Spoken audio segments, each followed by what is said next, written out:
বাংলা সিনেমার প্রথম নায়ক ছিলেন আমিনুল হক।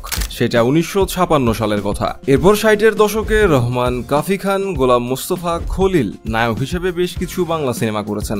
তবে তাদের মধ্যে হয়তো দর্শক কিছু একটা খুঁজছিলেন, যেটা ৭০-এর দশকে এসে পেয়েছেন।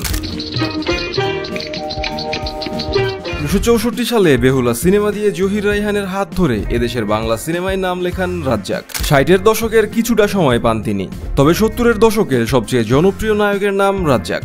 এদেশের ঘরে ঘরে সিনেমা প্রেমীরা জেনেছেন রাজ্জাক নামটি। সামাজিক, রোমান্টিক, অ্যাকশন ঘরানা সব রকমের সিনেমায় রাজ্জাক নিজেকে মানিয়ে নেন। তার অভিনীত প্রচুর সিনেমা মুক্তি পায়, যে কারণে ৭০-এর দশকের সবচেয়ে জনপ্রিয় নায়কের নামও রাজ্জাক। এ দশকে ফারুক, উজ্জ্বল, সোহেল রানা, আলমগীর, বুলবুল আহমেদ, জাভেদ সহ বেশ কয়েকজন নায়কের আগমন ঘটে। এইসব নায়কেরা যার যার মেধা ও পরিশ্রম দিয়ে ঢাকায় সিনেমায় ভালো অবস্থান তৈরি করে নেন। সবারই রয়েছে অসংখ্য হিট সিনেমা। ফারুক অভিনীত সুজন সখী, নয়নের মণি সুপারহিট সিনেমা, যা বাংলা সিনেমাকে করেছে সমৃদ্ধ।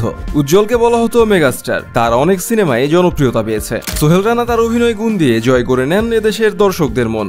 অনেক হিট সিনেমা আছে তার। আলমগীর সামাজিক ঘরানার সিনেমা দিয়ে মানুষের হৃদয়ের গভীরে জায়গা করে নেন। বুলবুল আহমেদকে এখনো দেবদাস ডাকা হয়। ৭০-এর দশকের শেষের দিকে আগমন ঘটে ইলিয়াস কাঞ্চনের। এই নায়কের প্রথম সিনেমা বসুন্ধরা মুক্তি পায় ১৯৭৬ সালে, কিন্তু এরপর কয়েকটি সিনেমা ফ্লপ হয় তার। মূলত ৮০-র দশক জুড়ে ছিল এই নায়কের দিন। তার অভিনীত বেদের মেয়ে জ্যোৎস্না গত বছর পর্যন্ত বাংলাদেশের সবচেয়ে ব্যবসা সফল সিনেমা ছিল।